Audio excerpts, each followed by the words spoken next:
YCP ప్రభుత్వంలో మంత్రి పదవి రాలేదని ఆయన ఎంతో ఆవేశపడి నానా యాగి చేశారు.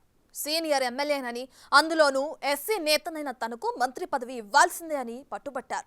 మరోసారి అధికారంలోకి వస్తే చూద్దామని పార్టీ పెద్దలు నచ్చజెప్పారు. అయితే ఈసారి ఎన్నికల్లో ఆయనకు టికెట్టే దక్కలేదు. అసలు వైసీపీ పరిస్థితే దిక్కుతోచకుండా తయారైంది. అయినా ఆ నేత మాత్రం లక్కీ ఛాన్స్ కొట్టేశారు. ఇంతకీ ఎవరా లీడర్? ఆయనకు తగిలిన జాక్పాట్ ఏంటో మీరే చూడండి.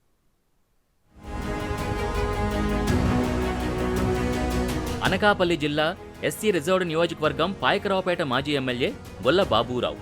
అక్కడి నుంచి 3 సార్లు గెలిచిన ఆ సీనియర్ నేతకు ఎమ్మెల్యే టికెట్ కావాలని పట్టుబడితే పెద్దల సభకు టికెట్ ఇచ్చి రాజ్యసభ మెంబర్ని చేసింది వైసీపీ. తాజా ఎన్నికల్లో ఉత్తరాంధ్రలో 2 మినహా మొత్తం సీట్లు వైసీపీ కోల్పోయింది. పాయకరావుపేట కూడా ఘోర పరాజయం పాలైంది. ప్రస్తుత హోంమంత్రి వంగలపూడి అనిత 43,727 ఓట్ల మెజార్టీతో వైసీపీ అభ్యర్థి కంబాల జోగుల్ని మట్టి కరిపించారు. అయితే 2 నెలల క్రితం బాబూరావుని రాజ్యసభకు వైసీపీ నామినేట్ చేసింది.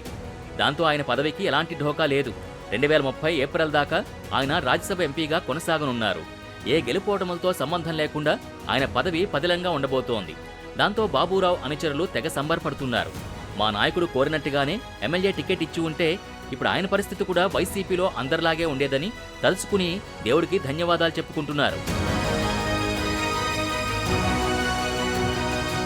బాబూరావు హ్యాపీగా 6 ఏళ్ల ఎంపీగా ఉండబోతున్నారు. బాబూరావును చూసిన సొంత పార్టీ వారు ఆయన అదృష్టానికి ఈర్ష్య పడిపోతున్నారు. బాబూరావు 2009లో వయస్సు స్ఫూర్తితో కాంగ్రెస్ నుంచి పొలిటికల్ ఎంట్రీ ఇచ్చి గెలిచారు.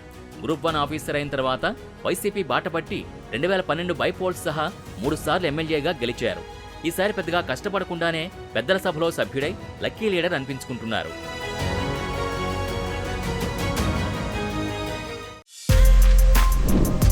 For more videos like this, subscribe Big TV channel.